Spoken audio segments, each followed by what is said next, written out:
horse friends. In today's video, Beck and I are going to have a discussion-based video on Ileus in horses and what it is, and some crazy new treatments that vets are suggesting, and it's got my brain going about other things we've got going around the barn too. Yeah. So, So, Ileus in horses is lack of motility actually inside of the gut.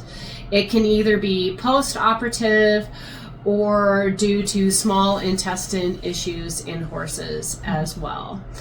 So, is it a particular location in the gut? So it's generally small intestine, but it could really be anywhere. The term ileus generally means lack of motility. Us humans get it too. Mm-hmm.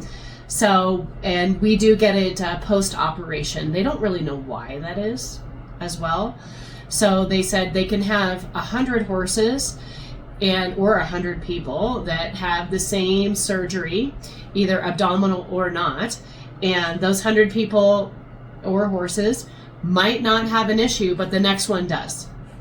So they've got some new technology and some new thoughts really out there, and say technology, you find it super basic, to kind of fix that.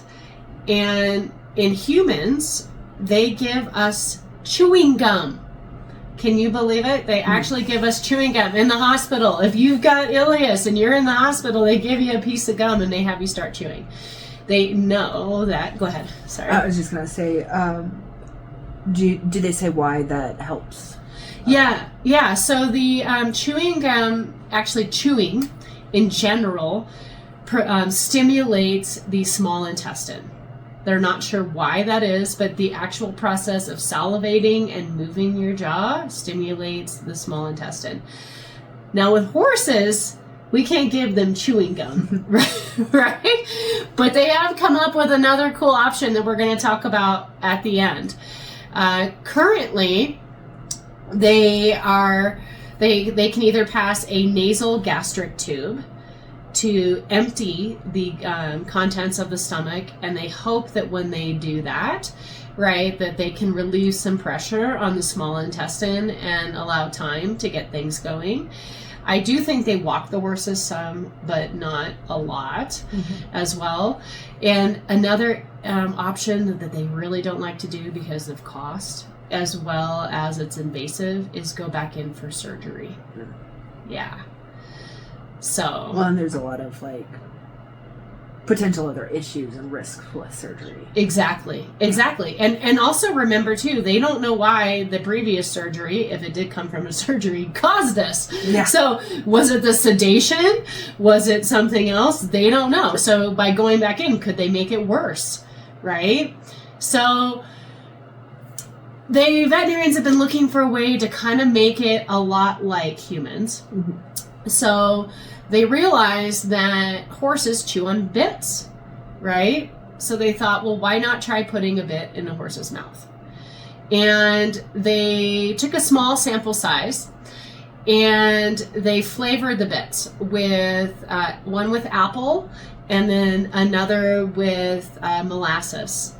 And in the study, before they put these bits in the horse's mouth, they put small tracking devices actually inside of their stomach that they could monitor go through the system. And they monitored horses that were chewing constantly on the bit, essentially for almost 24 hours, and horses that weren't. So they had the bits on for a while? Yes, they did. Yeah, because they wanted to track the passage from beginning to end. And they wanted to come up with an average time. And they found... What'd you say? I was just wondering how they secured it. Just imagine a horse in a vet stall. Right? Head still on. Yeah. It's like, you go to the vet, you're like, that horse is wearing a bridle. Yeah, right? What's going on with them? But so they tracked these little trackers from beginning to end. And on average, they found that the horses that were chewing had faster motility times through the digestive tract than horses that didn't.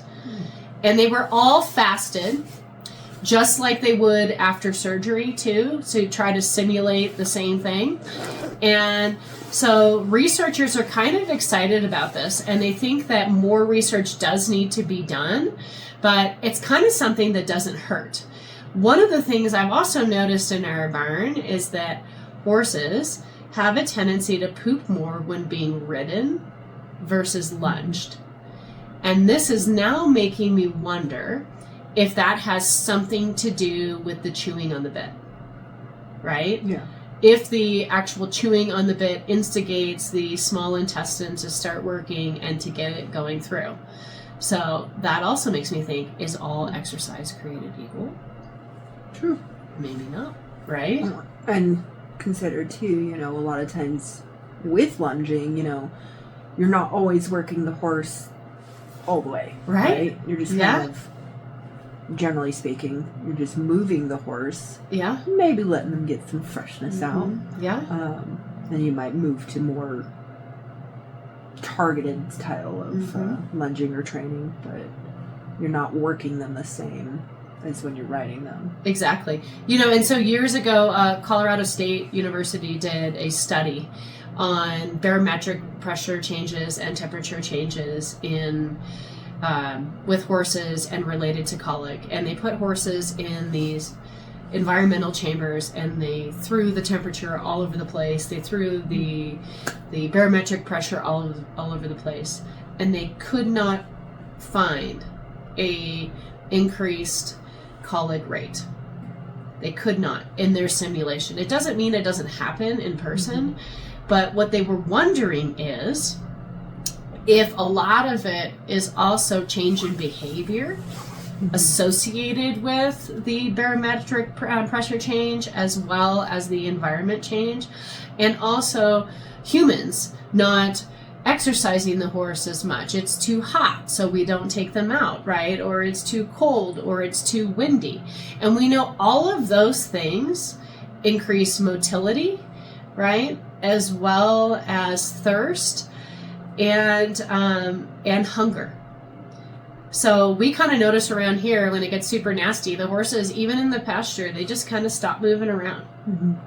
Yeah. And none of that is good for the gut. Not to say, because I don't disagree, that the weather doesn't affect things, but kind of like have a little brain teaser on that, right? Does it have something to do with the weather, or does it have to do with the behavior changes during the weather, or both? Yeah. And it's, like you're saying with, the horses not moving around as much. Even today, it's been pretty interesting weather today. Some wind and rain, and snowed at some point earlier. But when I went out to get my mare Legacy to ride and everything, she's in her shelter. The others in her pasture are in the shelter too. They're hanging out there. And it took a couple moments for her to actually walk out because she didn't want to leave the shelter. She's like, no, I don't want to. Yeah, and her water's on the other side, right? So, She has to go out to get the water. They have to go out to get their food at some point, So they do eventually leave, but they're like, no. Yeah. And then Chip wouldn't leave me alone. Oh gosh. Well, he's like, "Hi, I love you." You guys will get to know our horses more. I promise. They are hooligans just like everybody else is. So we are not immune. Yeah. Okay, guys. Well, thank you so much for joining us, and please feel free to comment below. We'd love to know video topics and what you think about this. Thank you. Bye.